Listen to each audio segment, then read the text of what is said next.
Começou? Pronto. Então, a nossa palestra, a partir desse momento, já está sendo gravada. Nós vamos falar hoje sobre Marga, a senda óctupla.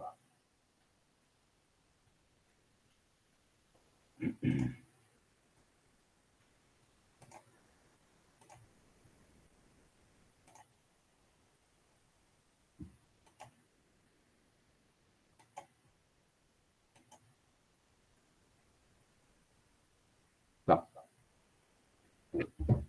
Então, como eu havia já adiantado, hoje nós vamos falar da tradição do budismo, né?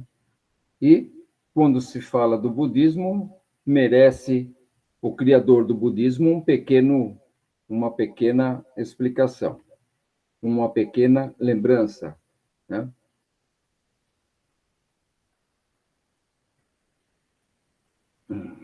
Então, Siddhartha Gautama, né, é o grande criador ou incentivador ou o grande mestre, o avatar que trouxe para o Oriente o impulso crístico, né? Buda é uma palavra que vem do sânscrito e quer dizer a pessoa que despertou, né? Despertou para quê? Para uma realidade verdadeira, né? E assim, na religião budista, há muitos Budas, há muitos seres que despertaram, e eles trabalham em conjunto para a elevação do restante da população, da mesma forma que aqui no Ocidente nós temos muitos mestres de sabedoria que trabalham nos planos mais sutis, orientando as pessoas que demonstram vontade de aumentar a sua frequência, de também buscar uma outra realidade. Então, sempre quando a gente fala do budismo, a figura que aparece é um ser numa posição que a gente chama de lótus, né? E numa posição de lótus que também é característica da meditação, né? Eles adotam essa posição para meditar, e na meditação é que se encontra a grande chave e o grande segredo do budista, ou dos Budas, né? Para fazer a sua conexão. Na verdade, isso também é uma atitude aqui do Ocidente, né? Todo mundo aqui sabe como meditar, apenas que lá no Oriente eles meditam nessa posição de lótus, né?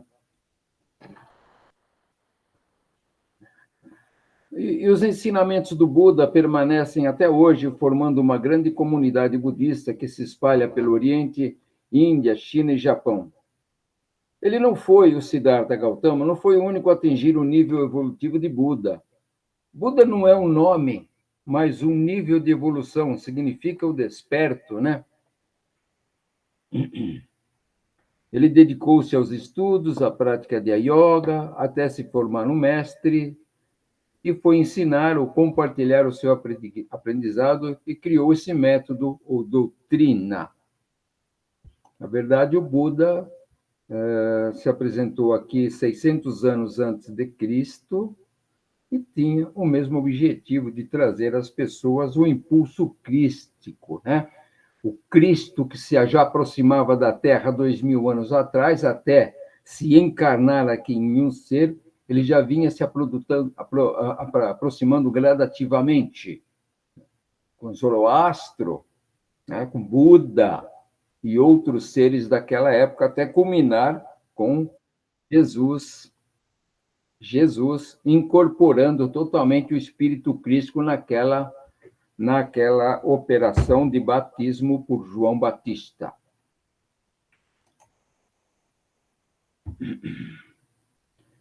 Bom, o budismo está cheio de mensagens de alerta para os estudantes, de frases rápidas, né? Para que eles tenham uma maneira mais fácil de fixar as orientações. como aqui no Oriente, os 10 mandamentos, o Sermão da Montanha, né? Que tem alguns só na Bíblia, o resto foi tudo perdido. Tem as Bem-aventuranças, também um livro. Desculpa, o que foi perdido foi a Bem-aventurança. O Sermão da Montanha está todo lá no livro, né? Na Bíblia. Os 12 princípios de Krummheller são tudo, né? Os 7 eu sou, né? Tudo são assim ensinamentos rápidos para que as pessoas não tenham dificuldades em guardar os ensinamentos. E assim também é com Buda, né? O Buda sempre achou, né? E informou as pessoas que são 10 coisas que tornam más todas as nossas ações. As ações dos seres vivos, obviamente, né? E os seus atos tornam-se bons quando evitadas. Então, ele vai citar aqui ações para que os nossos atos se tornem melhores quando evitadas essas ações. Então, dentre elas, nós temos três ações, né? 3 pecados do corpo, 4 pecados provenientes da língua e 3 pecados provenientes da alma. Então, são pecados que são ocasionados por má conduta do corpo, má conduta da língua e má conduta da alma, né? E os 3 pecados do corpo são roubar, né? O roubo, né? O homicídio ou matar, né? O adultério. Esses são os pecados que ele cita do corpo. 4 pecados da língua: mentir, caluniar, injuriar, falar inutilmente. E 3 pecados da alma, que é o quê? A avareza, o ódio e o julgamento errado, né? Pontos que nos trazem as fontes de possíveis causas das energias mal utilizadas por nós e portanto, agentes que dão origem a fardos kármicos, né? Com isso, ele queria orientar que as pessoas atendessem a ficassem atentas a esses erros para que não fossem criados mais fardos kármicos. Mais uma vez, aqui nós temos 10 verbinhos, né? 10 verbos, 10 palavras que precisam ser exploradas para que a gente possa conseguir o que ela realmente quer transmitir para nós, né? Que nem ali, 4 pecados da língua. Você tem lá mentir e caluniar. No nosso dia a dia, muitos não sabem qual é a diferença de mentir e caluniar, mas existe uma grande diferença, e é essa grande diferença que a gente precisa se atentar entre uma e outra das palavras. Mas aqui, fazendo essa abertura como uma homenagem ao Buda, né? O Buda falava assim, olha, algumas frases do budismo. Devemos subjugar nossa personalidade que persiste em desejar os prazeres do mundo. Parece que lá no Oriente também, né? Aparece aqui no Ocidente também. Então, esse era o trabalho dele, né? A gente precisa, de alguma maneira, controlar a personalidade, que essa persiste, né, em desejar os prazeres do mundo, né? O homem que se deixa levar pelos seus sentimentos é escravo de suas paixões e se degrada vilmente à procura dos prazeres, né? Essa é a degradação do homem. O sofrimento físico impossibilita a mente de agir com equilíbrio, enquanto que o conforto traz consigo o apego às paixões. Nós estamos aqui entre a cruz e a espada, como diria o outro, né? Se, por um lado, temos sofrimento físico, esse impossibilita a nossa mente de agir com equilíbrio. Mas se temos conforto, o conforto traz consigo, né, o apelo às paixões. Quer dizer, como é que nós vamos ficar aqui no meio, né? Então, nós lembramos lá do 7 eu sou, que fala do interesse e do desinteresse, né? E que a mente é que vai nos orientar para coordenar toda esses desejos que chegam a toda hora.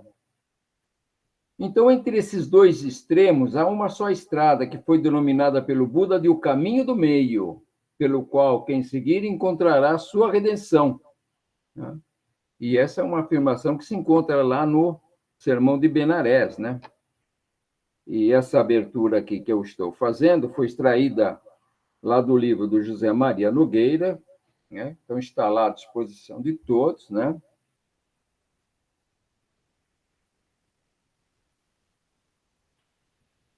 Então vamos a partir de agora deixar esse nosso homenagem aqui ao Buda e vamos então iniciar o assunto da nossa palestra.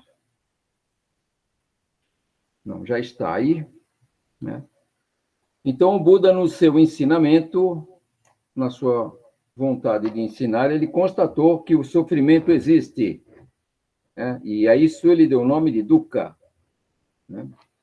Esse também é um fato que aconteceu aqui na nossa Bíblia. Temos lá um capítulo que diz: por falta de conhecimento, meu povo sofre, né? E Buda também, ele fala assim: se o sofrimento existe, ele tem uma causa. E a causa do sofrimento é a vidya, né? A vidya é uma palavra usada na filosofia indiana muito profunda, né? Usada também no Vedanta, na Yoga, nas Upanishads, e que significa ignorância, né?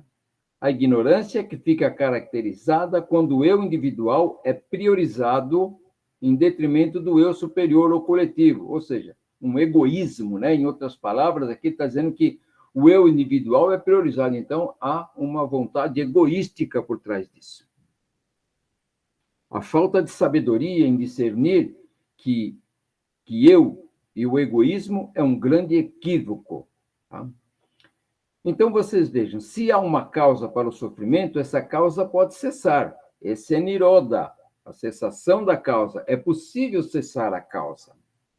Mas, para cessar, precisa de um caminho, uma jornada, uma vida, uma prática.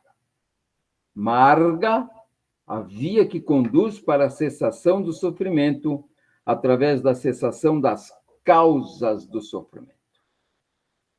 Então, essas são as 4 nobres verdades que o Buda ensina. O sofrimento existe. O sofrimento decorre da nossa ignorância. O sofrimento pode ser eliminado, né? E marga, só se elimina o sofrimento quando se caminha pela senda óctupla. E é sobre a senda óctupla que nós vamos hoje discorrer. É profundo, é longo, eu convido a todos que se preparem aí. Se ficar muito cansativo, nós podemos continuar numa outra oportunidade, né?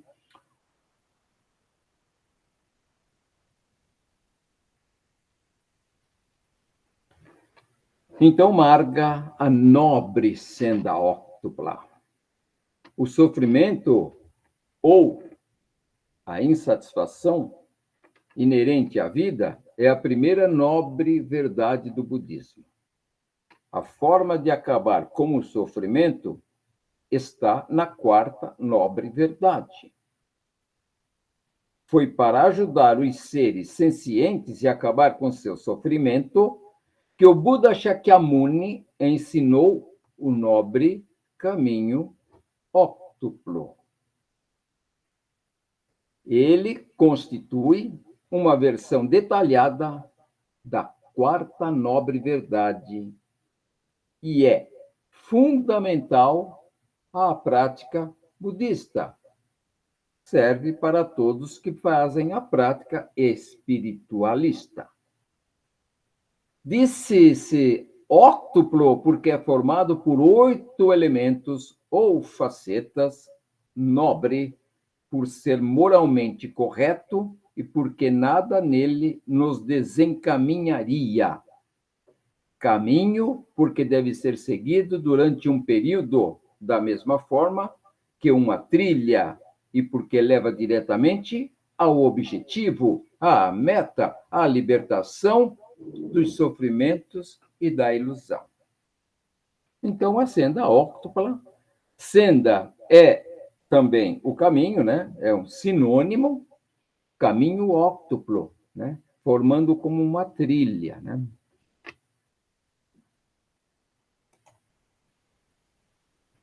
Então, sim, os fatores do nobre caminho óctuplo, nobre senda óctupla, estão aí.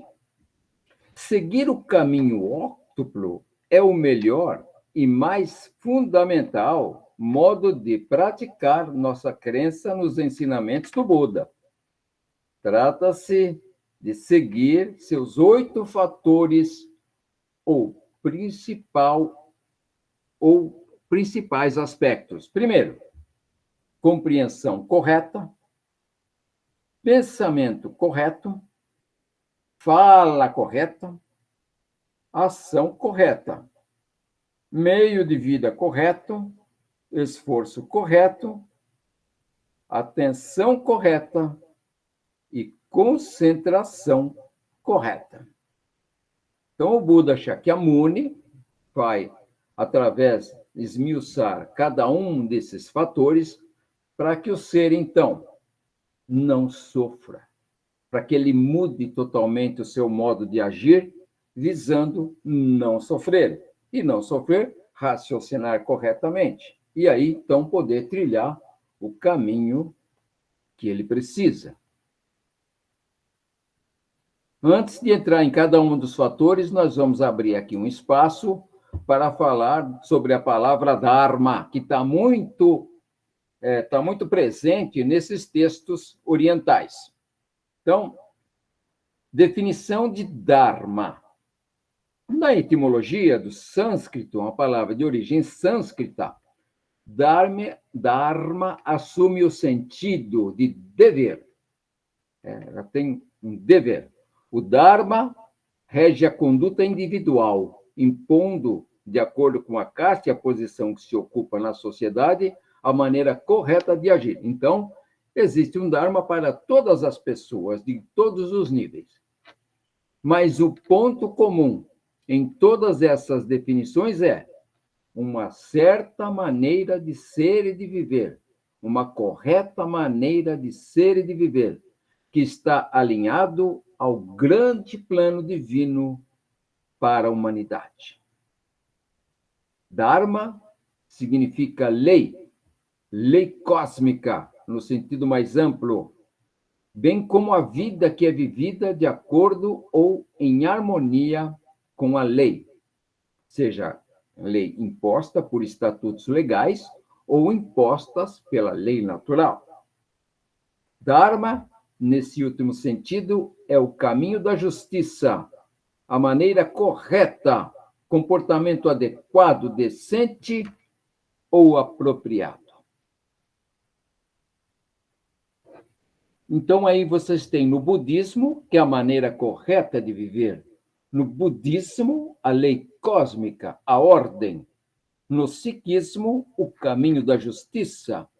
Mas o ponto comum é a maneira de ser. Então, o Dharma, quando não é alcançado, ele vai necessariamente criar um karma. Por não termos, então, usado corretamente a nossa energia, nós vamos ter que prestar conta delas no nosso decorrer das nossas vidas, ok? Então, vamos. Compreensão correta. Vejam que a sequência vai ser totalmente, está disposta de uma maneira lógica. Você tem que chegar a partir do primeiro e chegar ao último. Que nem o mestre falou, eu sou o caminho, a verdade e a vida, que é a mesma coisa. Você precisa estar no caminho para conhecer a verdade, e então você vai ter vida. Então, essa aqui, a compreensão correta, é a primeira nobre senda óptica, a primeira das 8 nobres sendas ópticas. Então, a compreensão correta é extremamente importante por ter a compreensão correta, porque dela flui diretamente tudo mais no budismo. Tudo começa com ela. No começo, não podemos esperar que a nossa compreensão esteja em perfeita harmonia com o Dharma. Se fosse assim, já não teríamos mais nada a aprender. Daí que um aspecto fundamental da compreensão correta é a vontade de empreender um autoquestionamento, sobretudo no que diz respeito ao nosso comportamento. A maioria das pessoas gasta um tempo enorme tentando justificar o que fez ou o que quer fazer. Como budistas, devemos começar a reverter tal processo e, em vez de justificar nossas transgressões, tentar descobrir o que elas são e aprender como transformá-las.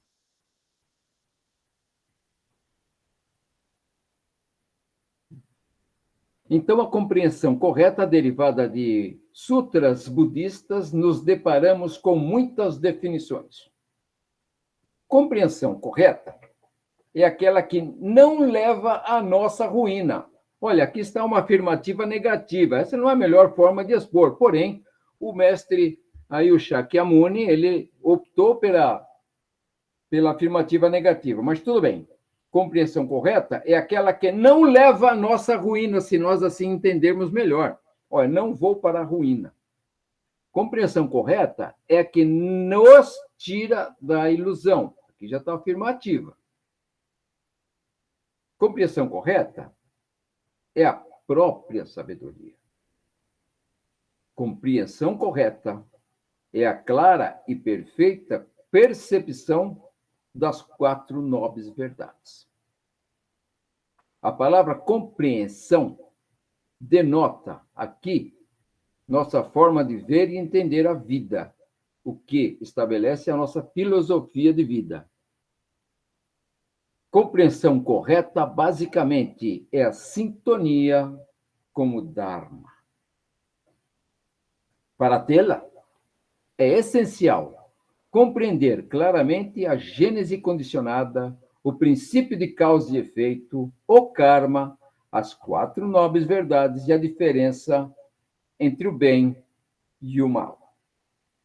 Lógico que, para isso, o estudante precisa passar por um processo de expansão da sua consciência.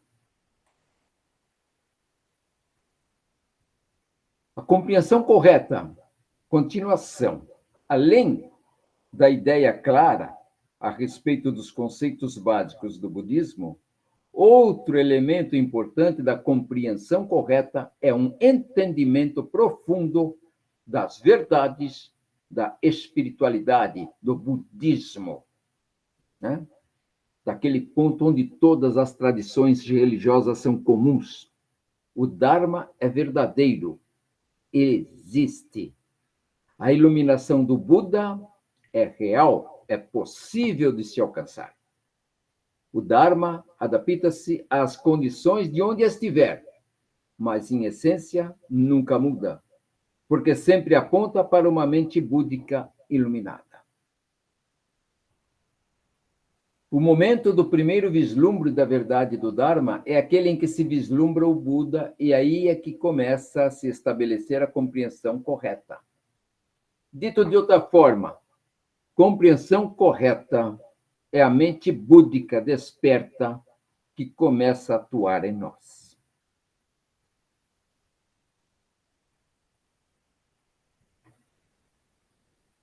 Aí também está uma citação a um sutra do Grande Nirvana: nas profundezas da mente, apoie-se na pureza do Dharma. Em pouco tempo, seus frutos supremos serão alcançados. A segunda nobre verdade da senda óctupla: o pensamento correto.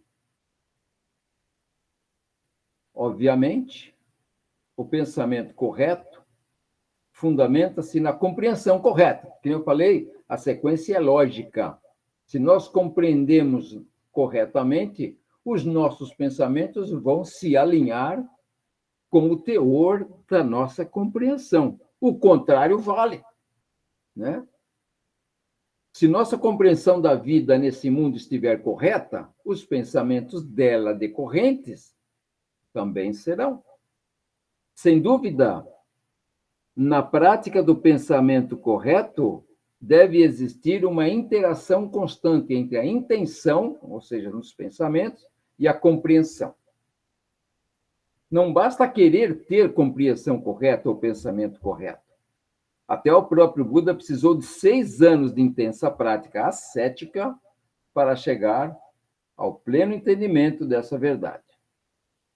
O alicerce essencial para o pensamento correto, assim como para a compreensão correta, é a vontade de questionar a nós próprios e as nossas crenças.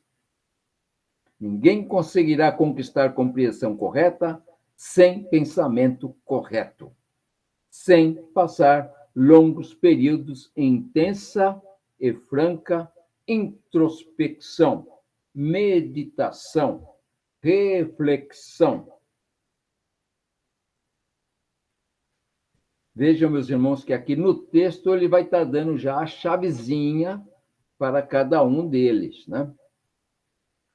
O pensamento correto é aquele que está desassociado dos 3 venenos, né? Aqui, de novo, aquela informação rápida lá. Cobiça, raiva e ignorância. Né?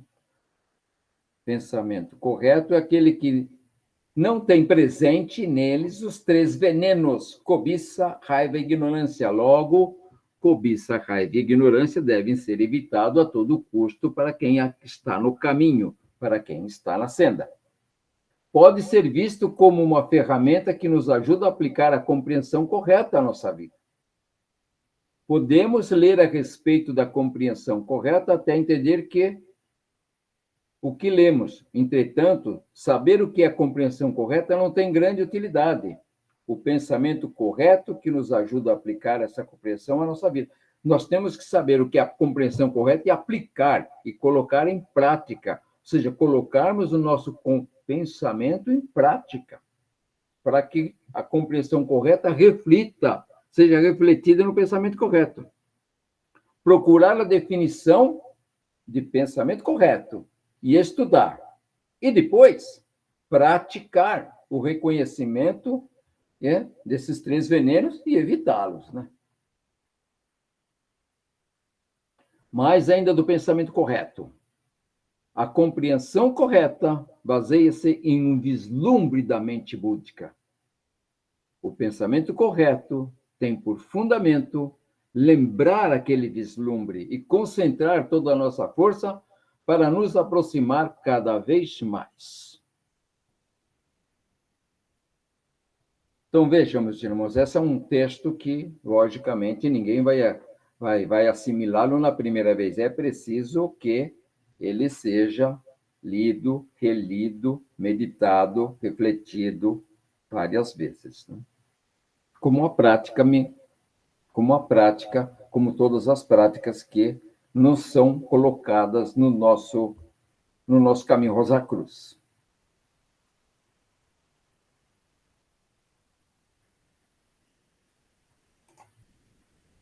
Terceiro, é a fala correta, né? Compreensão correta, pensamento correto, fala correta. A fala correta evita que criemos karma negativo pela palavra. E aqui vocês vão ver que é o mais importante de todos, né? Talvez muito mais da metade do karma que a gente consegue é conseguido pela palavra mal colocada, né? A maioria das pessoas cria grande parte do seu karma negativo por meio de palavras destemperadas e refletidas, né? Não devemos ter medo de falar a verdade, mas a forma como dizemos as coisas e o momento em que escolhemos para isso são muito importantes. uma verdade dita na hora errada, né? Corrigir alguém na frente de outras pessoas, por exemplo, pode causar imenso sofrimento. Então, uma verdade dita na hora errada poderá causar grandes sofrimentos, tanto para quem fala, como para quem recebe. E com relação à fala, nós temos instruções aí na Fra do mestre Iran Char, muito profundas a esse respeito, né? Cuidado que devemos ter com a fala. Se mesmo uma verdade pode causar danos, imagine o tamanho que prejuízos sejam gelados com mentiras, asperezas e mexericos. Então, se nós, por expressarmos uma verdade a uma pessoa, já pode causar imenso sofrimento se o fizermos de forma errada, imaginem então vocês o que vai causar se nós começarmos a falar mentiras, asperezas ou mexericos, né? É para se pensar, não é? A fala correta em sua definição mais elementar, a fala correta equivale a não mentir, não ter duas caras, não ser fingido, não ser rude e não ser sarcástico, não caçoar. Aqui, de novo, ele usou as afirmativas negativas, mas ele podia usar uma afirmativa positiva, né? Que é muito mais... Né? Mas tudo bem, esse é o texto da filosofia budista. Não ter duas caras, não ser fingido, né? Não ser rude, não ser sarcástico, não caçoar. Quem não entendeu precisa pegar o dicionário e ver o que é sarcástico, porque às vezes a pessoa é e não sabe, né? E além dessas características, ainda a fala correta é também aquela que não é irritante, não é difamatória, não é orgulhosa ou arrogante, insultuosa ou crítica, amarga ou cáustica, injustificadamente extravagante ou pomposa. De novo, os verbos, os adjetivos que a gente não conhece. Vamos lá ver se eu sou cáustico, extravagante, pomposo, né? Seria bom que todos os budistas estudassem essa lista com muita atenção. Aí, um trabalho, uma lição de casa que é sugerida aí. Cabe repetir, grande parte do karma negativo é criado por meio da fala. Examine sua vida e veja se isso não é verdade. Só a fala poderia incentivar-nos. Nós até já temos uma palestra só sobre a fala, né? Mas tudo bem, vamos ver se a gente programa. Então, ainda sobre a fala correta, há 4 diretrizes que podemos e devemos seguir no que diz respeito à fala. Primeira, só falar a verdade. Ser compassivo ao falar. Se acreditar que suas palavras poderão ferir os sentimentos de alguém, cale-se, simplesmente use a voz para trazer gentileza e bondade ao mundo. Ser encorajador. Às vezes, uma simples palavra pode trazer paz e alegria a alguém. Caso tenha oportunidade de animar alguém, não se contenha. Suas palavras talvez sejam justamente o que ela esteja precisando ouvir. Ser prestativo. Utilize a palavra para ajudar o próximo. As palavras podem ser úteis de várias formas, para explicar e ensinar, para incentivar os outros a conversar conosco sobre algum assunto. Este último ponto é bastante importante, uma vez que a melhor forma de aprender o Dharma é por meio do diálogo e da argumentação.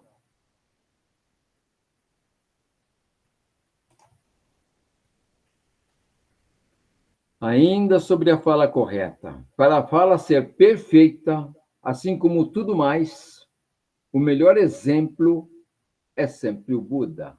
A melhor referência é sempre o Buda. Lembre-se, o Buda era conhecido como aquele das palavras verdadeiras, aquele que não mudava suas palavras aquele que não mentia. O Dharma, ensinado pelo Buda, é o melhor exemplo da fala correta do mundo.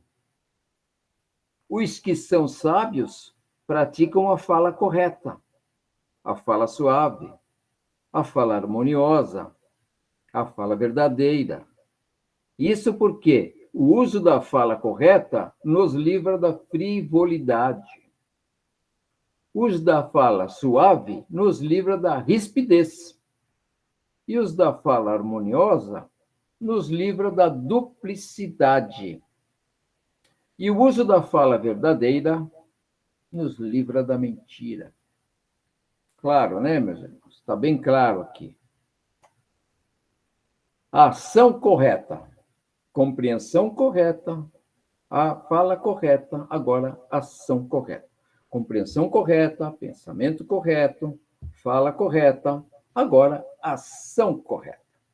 Pensamento correto diz respeito ao funcionamento da mente. A fala correta refere-se à utilização da linguagem. A ação correta abrange tudo o que fazemos com o corpo, incluindo bons hábitos de alimentação e sono, exercício e repouso adequados, hábitos de trabalho e tudo mais que se relaciona ao corpo e ao karma gerado pelo seu comportamento. Ainda sobre a ação correta. A ação correta é seguir os 5 preceitos do Buda. Implica em utilizar o corpo para executar e expressar as conclusões corretas tiradas por meio do pensamento correto e da compreensão correta. O fundamento da moralidade budista e o ponto de partida para o verdadeiro crescimento humano nos 5 preceitos são: não matar, não roubar, não mentir, não ter má conduta sexual e não se entorpecer com álcool e drogas. Veja, tudo isso também é falado na filosofia e tradição religiosa oriental, ocidental nossa aqui, né? Não matar, não roubar, né? Os 10 mandamentos estão todos expressos aí.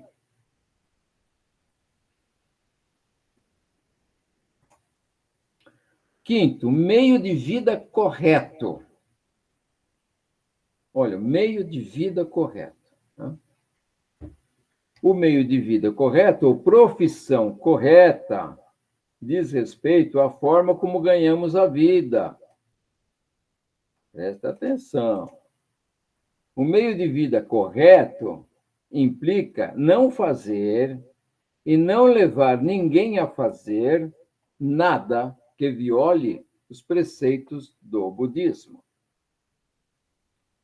De acordo com o Shastra Yogacharya Bhumi, né, no seu tratado sobre os estágios da prática da yoga, ele diz: o meio de vida correto significa que, para atender às necessidades de vestuário, alimentação e outros itens, não se fará nada que viole a moralidade. Olha só, hein? Que para atender às necessidades de vestiário, alimentação e outros itens, não se fará nada que viole a moralidade, né?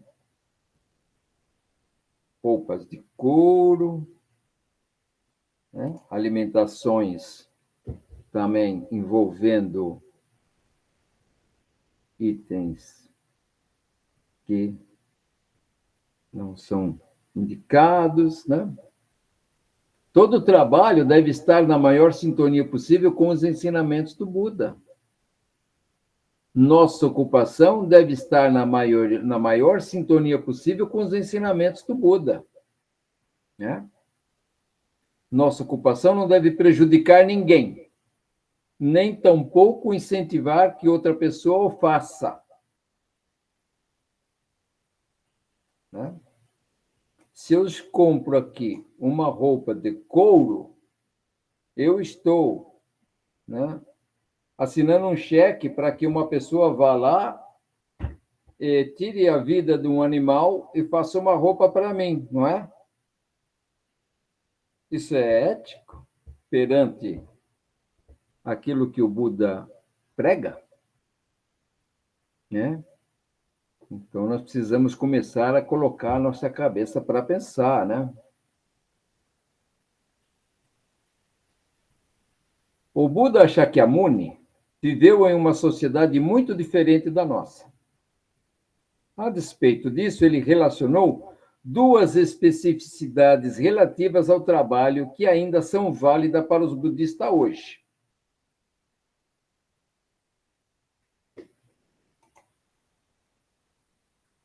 Meio de vida correto significa, para atender às nossas necessidades de vestiário, alimentação e outros itens, não se fará nada que viole a moralidade. Então, ele diz, não ter casas de jogos, bares, bordéis ou matadouros, não caçar, não pescar ou exercer profissão que envolva matança de animais. Deve estar acontecendo bastante perguntas aí na cabecinha de vocês. Vocês escrevam ela aí para nós comentarmos no final, ok? O trabalho que fazemos nesse mundo produz muitas sementes kármicas. Se nós já acumulávamos sementes kármicas pelo que a gente falava, o trabalho que a gente escolhe, muitas vezes também nos leva a isso, né? O budismo é conhecido como o caminho do meio, porque o Buda sempre ensinou os seguidores a evitar os extremos em tudo. Equilíbrio e discernimento são aspectos fundamentais da sabedoria. Assim, ao analisar nossa ocupação e comparar o que fazemos com as verdades do Dharma, é preciso nos certificar que não estamos sendo radicais em nossas interpretações. Porém, se com esta análise concluirmos que nossa atividade contraria os ensinamentos do Buda, será necessário mudar a forma como trabalhamos ou até mudar de ocupação. Esse tipo de mudança não deve ser empreendido precipitadamente. Devem-se levar em consideração os membros da nossa família, os patrões, os empregados e todas as pessoas que possam ser afetadas com nossas decisões. Está claro, né, meus irmãos? Está bem claro, né? 6. O esforço correto. Depois de ter colocado a vida em ordem, ou seja, quando tivermos a compreensão correta, o pensamento correto, a fala correta, o meio de vida correto, naturalmente passaremos a fazer o esforço correto.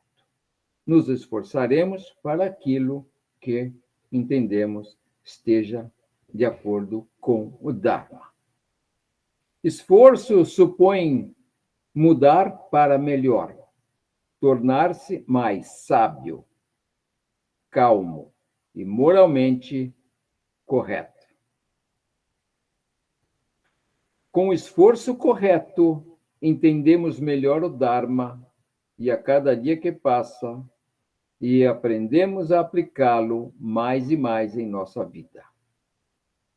Na prática do budismo, como em tudo, manter a regularidade é importante. Se nos tornarmos preguiçosos ou desatentos, começaremos a regredir. O Dharma contém tesouros profundos, sendo impossível soldar a dimensão em pouco tempo. Devemos, então, nos engajar nos ensinamentos do Buda e, de forma regular e gradual, aprender a valorizar a vastidão do Dharma e a sabedoria búdica.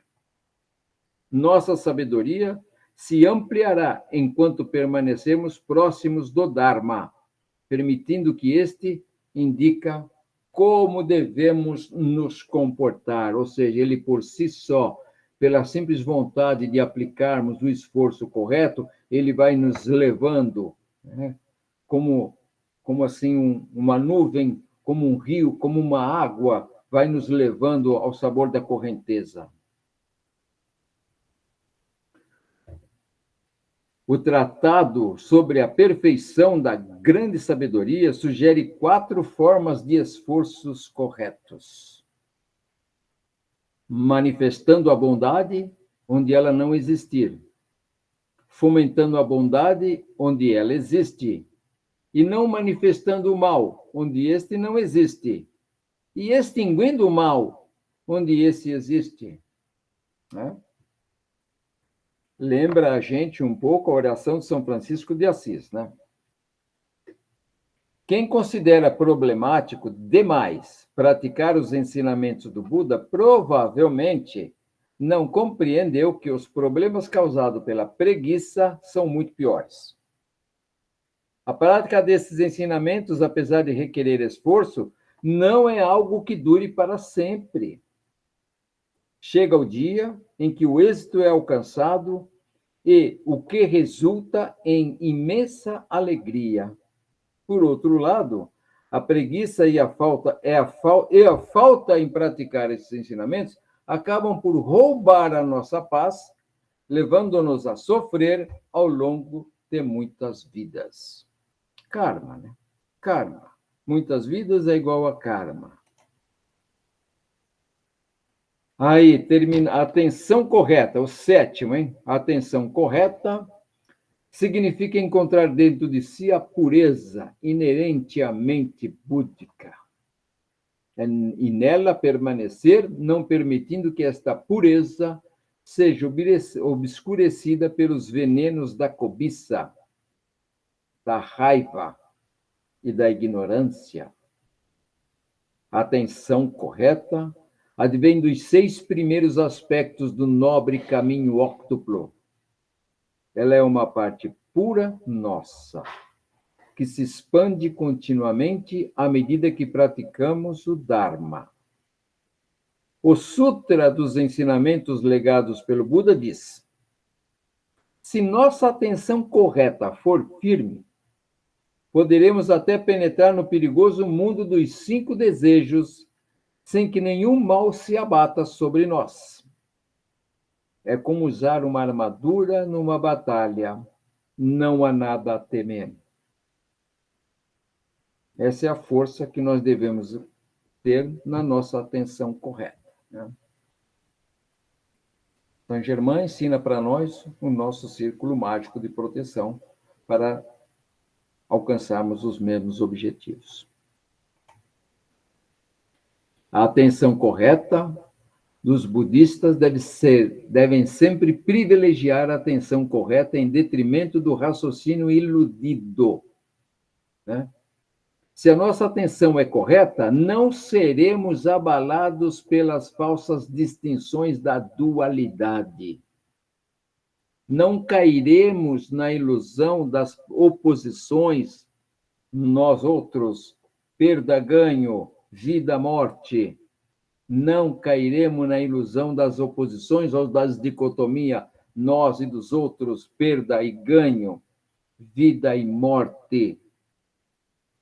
A atenção correta nos ensina a manter a consciência de que as coisas são como devem ser e que tudo o que podemos fazer é trazer um pouco mais de bondade a este mundo.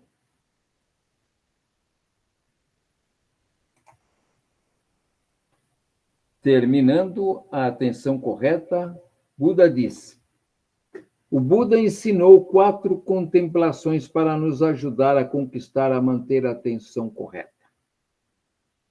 Um estado em que não há apego a nenhum dos incessantes caprichos da ilusão. As contemplações apresentadas a seguir destinam-se a nos auxiliar no esforço de nos libertar da fascinação pelo mundo da ilusão. Depois de eliminado esse fascínio, começaremos a perceber a pureza e a beleza que repousam no âmago da atenção correta. As contemplações da atenção são mostradas a seguir.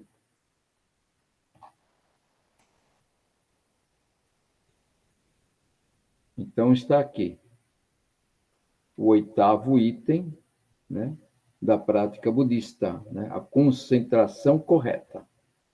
A prática budista tem como alicerces a moralidade, a meditação e a sabedoria.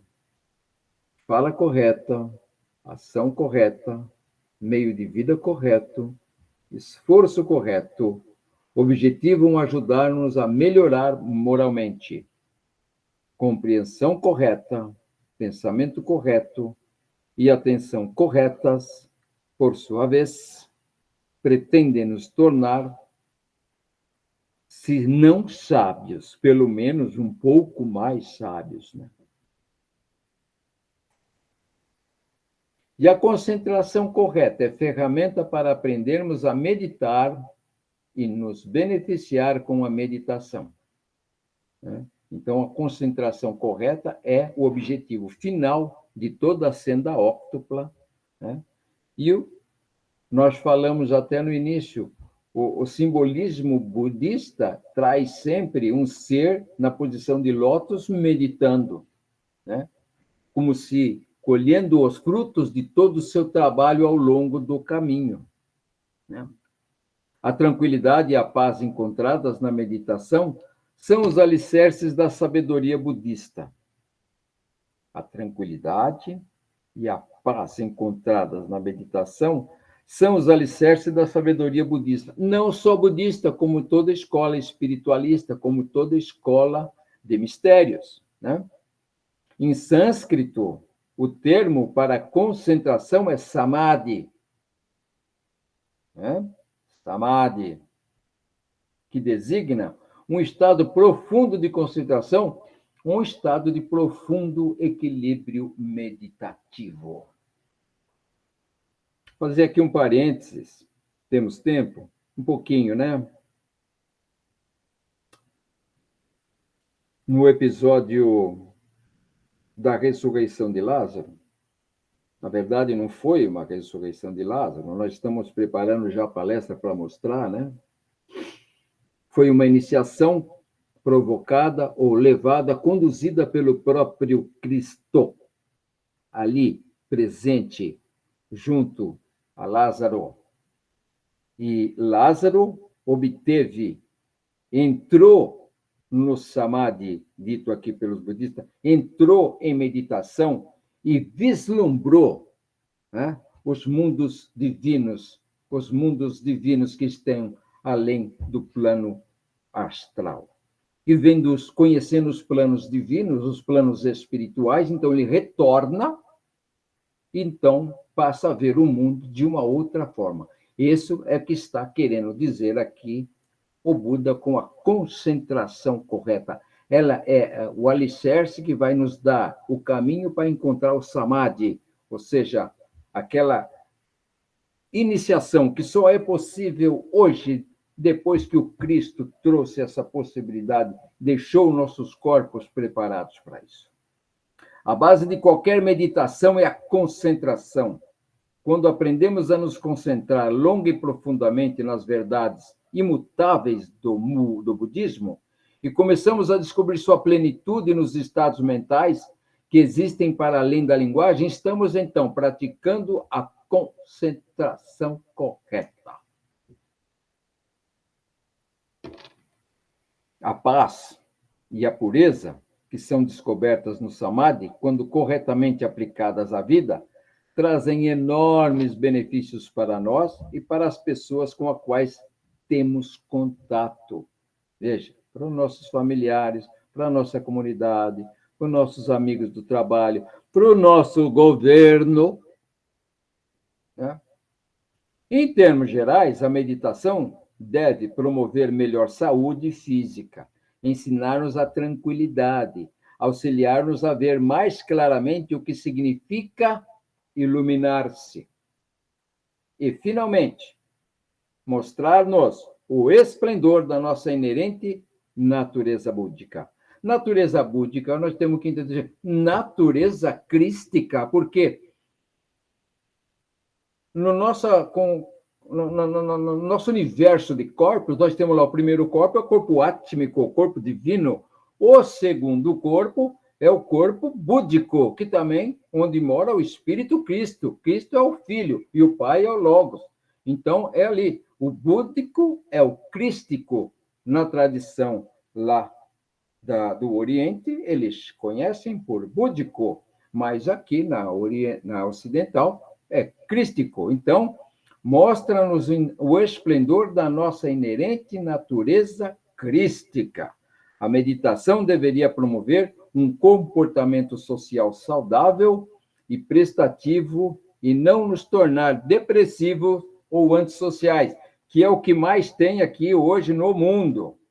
Significa, então, que ninguém está entrando nessa natureza crística aí à disposição de todos. Daria margem a muitos comentários aqui, né, irmão? Então, e terminando, ou indo para o fim, nós temos lá o caminho que é traçado pela senda óctupla, né? A compreensão correta leva a um pensamento correto. O pensamento correto ajuda-nos a conquistar a fala correta. Pela fala correta, conseguimos chegar à ação correta. A ação correta possibilita-nos alcançar o meio de vida correto. O meio de vida correto é o início do esforço correto. E o esforço correto traz a atenção correta e esta nos permite dominar a concentração correta. Olha, meus irmãos, nós teríamos muito a comentar, a trocar ideias com relação a isso, com relação ao modo de vida, principalmente, com relação à fala correta, né? Como a gente pode modificar, cada um pode se autoanalisar e saber o que está, como podemos melhorar a nossa fala, como poderemos melhorar as nossas ações, como poderemos analisar o nosso meio de vida correto, né? Então, isso serve para que a gente possa, então, meditar um pouco mais sobre a nossa vida, né? Aqui, nós vamos deixar esse quadrinho, né? Que foi feito exatamente, os chineses, os budistas falam, ele é feito de acordo com a sequência da senda óctupla, né? Se alguém quiser printar, printa a tela, depois imprime, printa a tela, faz uma figurinha, coloca na porta, coloca em todos os lugares onde você está, mantenha sempre a mão, esteja familiarizado com essa sequência que nos foi deixada pelo Buda Shakyamuni, né? Cada um pode usar para muitos objetivos, isso aí. Até para orientar outras pessoas, né?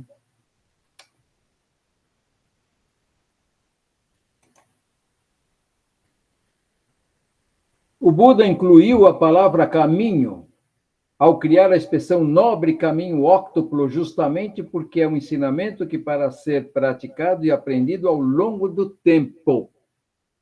O Dharma é extraordinariamente profundo e sábio, mas ainda assim pode ser compreendido por todos os seres humanos que realmente se dedicarem a ele. Batei e abrir-se-vos-á. Pedi e vos será dado, né? Lembra? É só a gente ter vontadinha que quando a gente quer, tudo vem para a nossa obrigação, para a nossa utilização. No cristianismo, dentro desses 7 eu sou, o Cristo nos deixou a 6ª afirmação, se referindo também ao mesmo caminho, né? Na senda, né? Eu sou o caminho, a verdade e a vida, né? Eu sou o caminho que percorri E esse caminho me trouxe a verdade, e a verdade agora me dá a vida. Né? Lá no 7 Eu Sou, nós falamos disso já. E a compreensão correta é colocada em primeiro lugar no nobre caminho óptuplo, porque ela é como uma bússola do navio. Sua função é evitar que percamos o rumo. Se tivermos compreensão correta, o restante do budismo e a vida fluirão naturalmente. Nunca é demais salientar a importância da compreensão correta. O tópico essencial desse ensinamento é a compreensão correta. Se conseguirmos entender os ensinamentos básicos do Buda, sempre saberemos como, por quê, quando e onde praticar o Dharma. Se nossa compreensão for correta, não nos perderemos facilmente. No cristianismo gnóstico, temos a expressão metanoia, que é justamente o resumo de tudo isso. É uma mudança de paradigma, é uma mudança de mente, da forma mental, é uma mudança de ação, é uma mudança de estilos de vida, etc, etc, etc. Né? Esse é o cristianismo gnóstico. Então, de acordo aqui com os Zagamás, aquele que entende bem a compreensão correta, mesmo que viva 100 vezes 1000 vidas, jamais cairá nos mundos inferiores. Os Zagamás são uma coleção de criaturas de várias escolas devocionais hindus. Então, são mestres, são seres devotados à meditação e ao espalhamento aí das verdades espirituais. Eles dizem, aquele que entende bem a compreensão correta, e mesmo que viva 100.000 vidas, jamais cairá nos mundos inferiores. Esse é, em princípio, o nosso objetivo, né, meus irmãos? Não acumular mais karma, parar de criar karma, não acumular mais, e ir devagarzinho eliminando esse karma através do bem. Né? Para um discípulo da luz, é imprescindível que ele faça o bem, né? Como diz o mestre.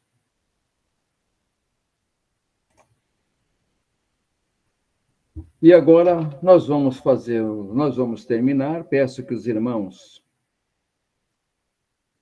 nos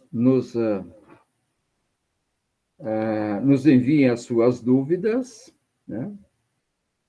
Nos enviem as suas dúvidas para que nós possamos discorrer conjuntamente aqui, ok? Vamos desligar a nossa gravação.